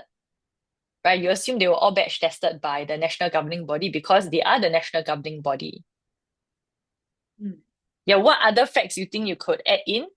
Like now, I mean, I can go through this fact restructuring thing with you. I gave you, like we mentioned, quite a lot of things out there. There are quite a lot of things in the facts as well. I mean, one of the difficult facts for Talon is that he didn't keep a written record of which supplements he took, right? And this I know is common practice. Is it a requirement? No, is it a requirement? No. Yes, it's not a requirement. Who says we must keep? There is best practice to show due diligence, but it's not a requirement. And you can say it's not a requirement, yes, but the appellant has kept it until the last date. Okay, for example, you can come out with some very cute ideas. So for example, the date to submit his batch testing, to submit his testing to test his batches could be a specific date. You see, but he kept it for a good 4 weeks, which until that date is. You can say that is sufficient for due diligence. Reframe the facts. But most importantly, show that there is no requirement. It is best practice, but it's not a requirement. There's nothing in the international standards on it. Yes. Yeah, anything else in the facts that you find it quite hard?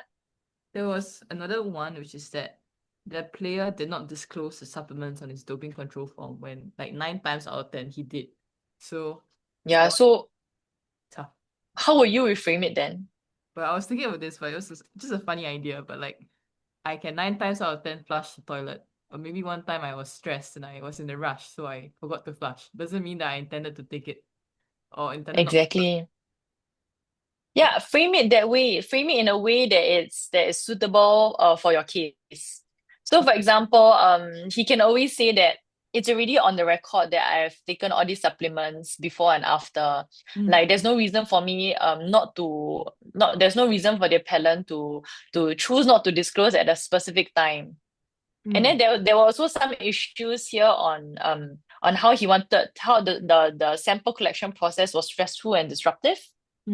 go on about it, give some examples of it. Say, for example, if he was in the middle, perhaps, of his competition, or perhaps he was in the middle of his exams.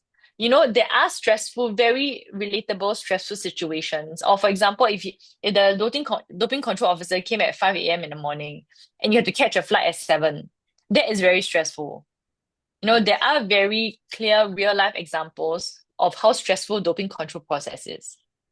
Okay. Yeah, and emphasize the fact that there are 9 other times that he gave all the names of the supplements. So always reframe the facts to make it suitable for your case. Very cool.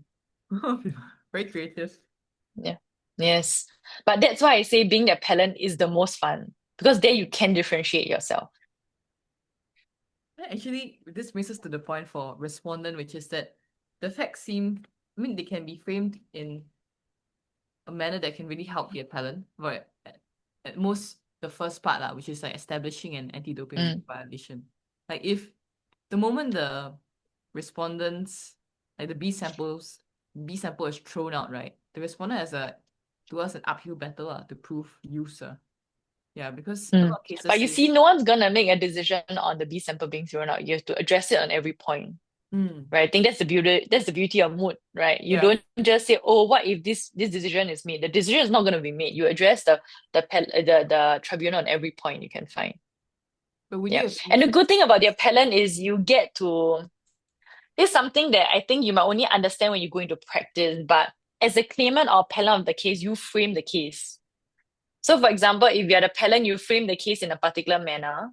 The respondent has to address within the frame. If not, they're just going out. For example, you address on certain points, and then the respondent in their textbook example, they address you on another point. Then you're like, I'm so sorry, that's not within the scope of our arguments. We don't understand why he's making that point. I tell you, say that in the finals, I think you'll do well, because the appellant or the claimant frames the appeal, right? You are the appellant. You're not responding to something. You are the appellant. Yeah, so actually being a respondent also not so easy, because you actually have to listen and you have to address. You have to be adaptable, you have to react. So it's actually not so easy too. Can we ask, how would you go about as a respondent to establish use in this instance? The AAF. So you always rely first on the lab results. Presence is the easiest way to get anything. So if you're the anti-doping agency, you're the result management authority, you just go on the AAF. Secondly, is to show that obviously you have to address all the points thereafter about how he took 35 supplements. One of it was not given by his national governing body. You just go on that, right? Why? And this case had prior incidences of anti-doping rule violation and contamination, and he still continued taking it. He didn't declare anything on his doping control form. That is very suspicious. You go into the fact that he's not been able to establish any links between all the allegations on contamination. He cannot show any link. He's just grasping at straws. So as the federation, that's what you'll say. He's grasping at straws and trying to come up with explanation to explain deficits in his conduct before. Wow. Okay, and I'll repeat this again, but please look at the 2027 code on not just contamination, but also source. So your strongest argument, and I'll tell you this, and I don't think many people will actually know this, is that the issue of source and contamination has been issues that has plagued the anti-doping community for a very long time, maybe for the past 2-3 years. The 2027 code have very major amendments to include these two. The issue of source as well as the issue of contamination, they are both addressed in the new code. Your biggest argument, and this is something I think you also see in a lot of other moods, is that your biggest argument, your most precious, valuable argument will be the fact that even if we are to agree that the existing rules and regulations should apply in a manner that rules against the appellant, the new 2027 code addresses all these points to reflect the reality of the issues that's being plagued by the anti-doping community. The rule basically addresses the whole issue of source. The whole issue of source debate, it will be gone after this. The whole issue of contamination, there's a lot of research done, new rules being done, new exceptions being done for contamination. The idea is that this new code addresses the deficits in the existing code. And then you put this point to the tribunal. Are we going to continue applying our existing deficit regulations in the manner that we all now know, or we're going to address it in a manner to fit the intention of legislators in the new code? Yeah, so you have to kind of try to find a way to approach whatever that you are seeking for in a manner to say that the 2027 code, if you apply the 2027 code in its standards, would then, one thing, fit the intention of the legislators. Secondly, addresses all the issues that we're discussing. Yeah, so legislature's intention, that is purposive interpretation under your idea of Singapore legislation. But purposive interpretation based on legislature's intention that you see in the 2027 code. That would be your biggest argument, because next year, the mood problems will no longer be doping. Because the doping problem is existing now. It will no longer exist after this. Or there'll be new issues. Contamination won't be an issue, source won't be an issue anymore. Oh. Yeah, so I would suggest even in your written submissions, already making some of this, at least putting the WADA 2027 code in, at least putting some of the relevant international standards in, so that you can refer to it. You don't necessarily need to put it in your written submissions, because also remember, your written submissions is also being exchanged, right? You don't want to exchange all your information with the other party. Put it at least in your list of authorities. Don't put it in your written submissions if you don't want to.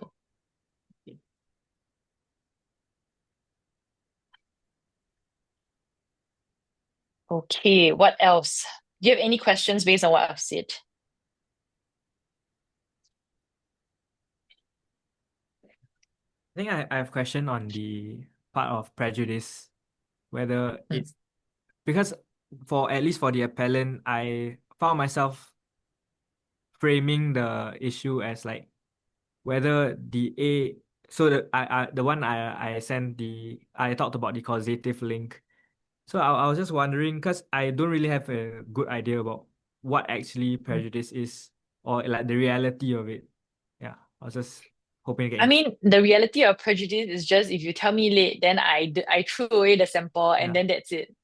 I mean, like, are you really prejudiced if you can contact the manufacturer to get batch? Unless you're telling me they're not batch tested, then it's another problem, right?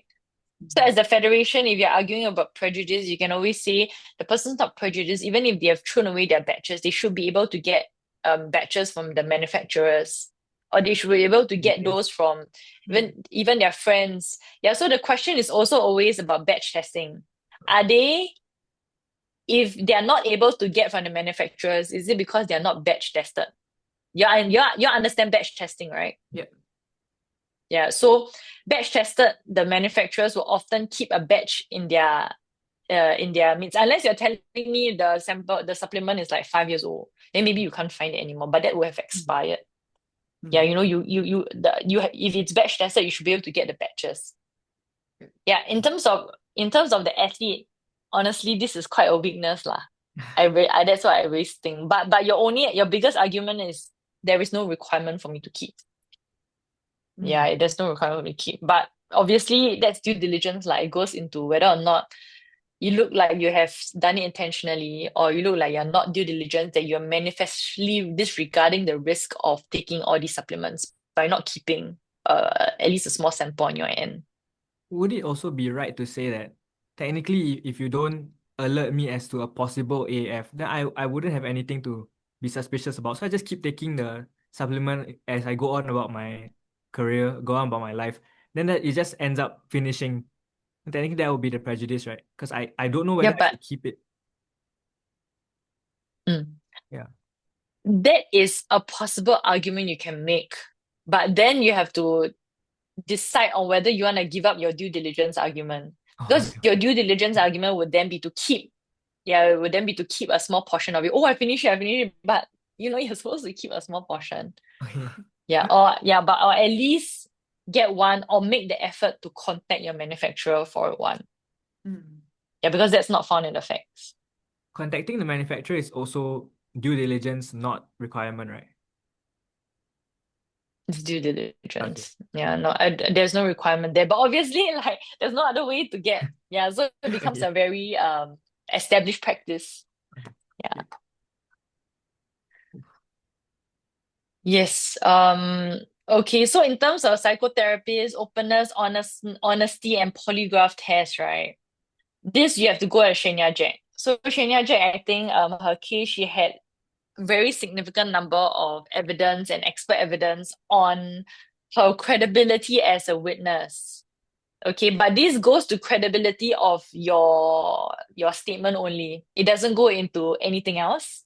It just goes into, oh, I say I'm not innocent. I say I did not take it intentionally, so you must believe that I did not take it intentionally. Very circumstantial. Yeah, but it's a small point to make, but I wouldn't focus so much on that if I were the federation. Is the grasping at straws thing for the appellant. Is to say that, I have tried to test all these things. This is all I have.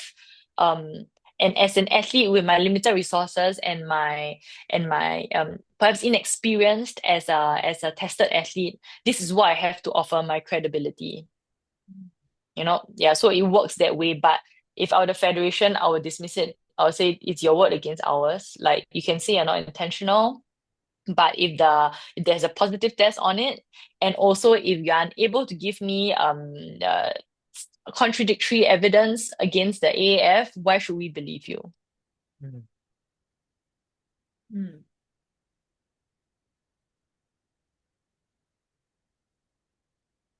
For hair evidence, I want to tell you that practically hair evidence is actually quite useful. It's quite useful, not successfully, but useful, to show past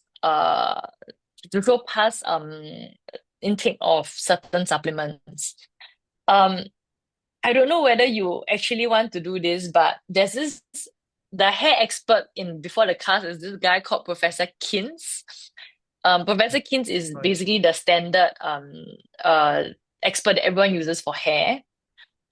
If you have time to look for some of his expert evidence reports online, his academic papers on it, that might help for your appellant's case.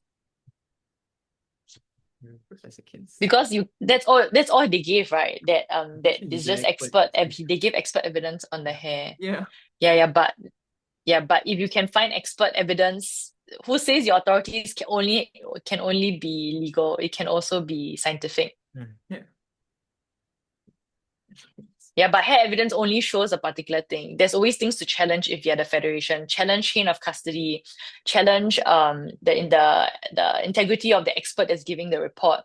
There are a lot of avenues to still challenge that one test. But as an athlete, you're grasping for straws. There's certain evidence that your hair is enough evidence. Mm.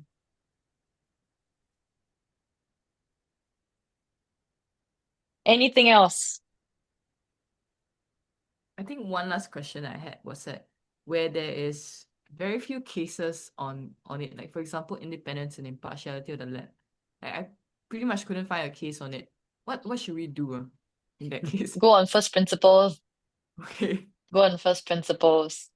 Right. There are a lot of issues of course, something specific like lab is actually quite hard to find. Even if there are cases, I can tell you there are probably cases, just that they are not public.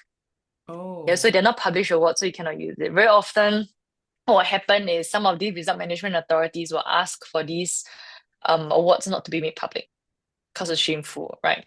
Yeah. That happens. So first principles, there probably are decisions on conflict of interest within not just doping, but other cases as well. Give analogies. For example, if you can say things like, if a judge, like you cannot be the judge and the executor at the same time. Yeah. Like things like that, right? Because if you're in the anti-doping disciplinary committee or the anti-doping whatever committee that he's in, he's basically creating the rules, or he's basically also involved in the decision on where to prosecute the case. But at the same time, he's also the one analyzing the report, analyzing the result and the tests. So in a sense, you cannot be making the decisions on prosecution at the same time being also the investigator. There's a reason why there needs to be independence between such organizations. If you cannot find doping case studies, try to find other kinds of case studies within sports, or just use a real life example. Like how do you become how can a police officer also be the prosecuting agency? Something like that.